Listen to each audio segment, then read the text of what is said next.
Some of you may not like this. Some discouraging news for dieters tonight. The June issue of Consumer Report says that diets do not work for most people. But the magazine found that 25% of those subscribers surveyed managed to keep off 2/3 of the weight that they'd lost for 2 years. That is far better than the 95% failure rate usually quoted. It afflicts millions of women. Premenstrual syndrome. Most suffer in silence, their symptoms ranging from back pain to violent mood swings.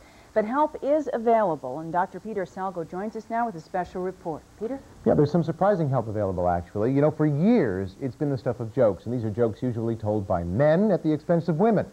But women know that PMS is no joke, and that the male-dominated health establishment has done seemingly precious little to find a solution until recently. Ellen Cirillo suffered for 8 years. There were times that I preferred just to stay in a dark room and pull the covers over my head, that the cramps were so bad. A woman we'll call Mary won't even show her face. I feel like I'm ready to throw in the towel. I just get depressed. These two women, and millions like them, suffer from PMS, or premenstrual syndrome. But just what is PMS? It has physical symptoms, bloating, cramping, backache, and nausea, but often it's the psychological symptoms that cause the most trouble: anxiety, depression, and the feeling that you simply cannot cope. And I'm not aware that I'm losing control until I've lost control. And one of my children turns to me and says, "Having one of your PMS days, are you?"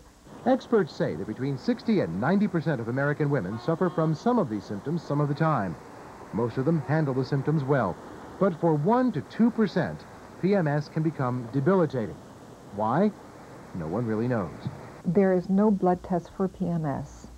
We've never found anything different about women who have PMS from their sisters who don't. Dr. Budoff runs the Women's Health Services on Bethpage, Long Island.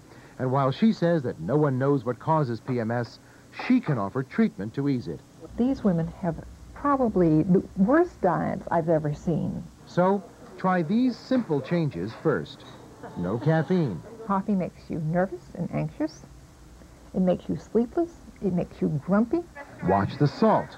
Lower your salt intake. Don't eat really salty things. Be sure you eat small, well-balanced meals every day. Antidepressants may also help. Dr. Margaret Moline of the Psychiatry Department of New York Hospital. There have been recent studies looking at drugs that have been used to treat major depression, which appear promising. And so we're left with a syndrome that affects millions of women with very little research to back it up and with lots of stigma attached to it. Many women are afraid to admit they have it. The last thing I wanted was to be perceived as someone who is capable of working 3 weeks out of 4, but in the other 4 you had to lock her up in a closet. PMS is a diagnosis that's somewhat controversial. There are those who believe it does not exist. Obstetricians and gynecologists notoriously shunned the disease. We tend to kind of send all of our patients to psychiatrists. That may label women with physical problems as psychiatric patients. We get blamed for our hormones. But you have to realize that the jails are full of men. Dr. Toth believes that he can cure some women with PMS. That's right, cure. Those whose symptoms are due to chronic pelvic infection. I had a number of cases of PMS, women with PMS, where we administered antibiotic therapy and the symptoms either improved or completely reversed. Ellen Cirillo was one of them. I don't feel any cramping whatsoever. I don't have any backache. I feel that I'm even keeled, and I just feel wonderful. Well, we're going to have more information from Dr. Toth in a couple of months. He promised to get back to us by September and let us know what his research is showing. Now, there is one other trick you might try, and it's exercise. Nobody knows why it works, but it does for many women. And besides, who cares why it works if it does, since nobody really knows what causes PMS either. Exercise is worth a try. It probably can't hurt. Meanwhile, what about those over-the-counter PMS drugs we see advertised? Well, again, since nobody knows what causes PMS, those drugs that promise that they get to the cause of it probably don't. But they probably have, for some women, some effect. And if it works for you, why not? Okay, thank you, Peter. All right, let's check the weather right now. Storm is joining us with the forecast. Nice day, Storm. How about another one? Well, it wasn't too bad. We did have a lot of clouds making their way in later in the day. The humidity was quite high, but we were very warm. Temperatures today getting up to 80 degrees. Tomorrow, a repeat of the same kind of weather. We have a little bit of a breeze blowing, so we're not going to be getting much in the way of fog around the region.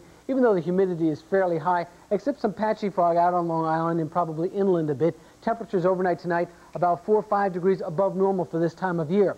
Had a warm front that moved on over us. That gave us the mild weather we had today and the warm weather we'll have tomorrow. Colder and drier air will shift in behind it, but because there isn't a lot of moisture associated with this, we probably won't get some real constant shower activity from it, but maybe some off and on kind of weather late in the day tomorrow into the early evening. And by midnight, the frontal system should be by. We should begin to clear out, and lots of clear skies behind it, so the next 5 days after tomorrow look really fine. Tomorrow, expect those temperatures to be quite warm. Readings again, feeling kind of humid, sticky out. Readings up about 82 degrees. As we go through the next 5 days, Wednesday clears out, 72 degrees, 74 the following day, and temperatures keep on rising as we head into the weekend. Lots of sunshine throughout the period and pretty dry weather throughout. So we should have a very, very nice week to look forward to, but have the umbrellas handy just in case tomorrow evening. Okay, thanks, Storm. Still ahead tonight, the verdict that's creating an international incident. And also Mick Jagger, Uncensored, a steamy new book about the Rolling Stones' alleged bisexual affairs. And here's Johnny. We'll tell you about a special honor here in New York for the former king of late-night TV.